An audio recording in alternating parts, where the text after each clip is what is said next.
Hello everyone, welcome back to the channel. So today I am going to tell you how to add dual check clock widget on your iPhone lock screen.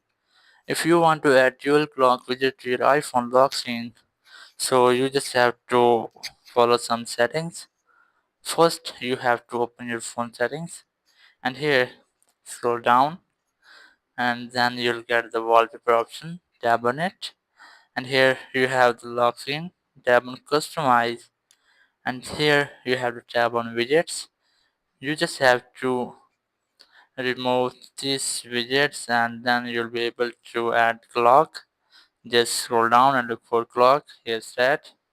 Tap on it and here this is the city digital clock.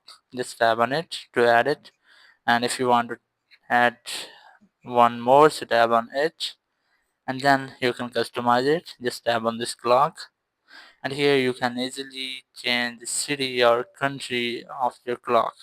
As I'm going to select a random city, tap on it and then just tap on it and here you can get another city, so just tap on it. So here you can see I have successfully added up to 3 clocks on my iPhone. Now tap on done, then lock your screen, then here you can see I have 3 clocks on my iPhone lock screen. Thank you very much for watching the video. Until next video, bye bye.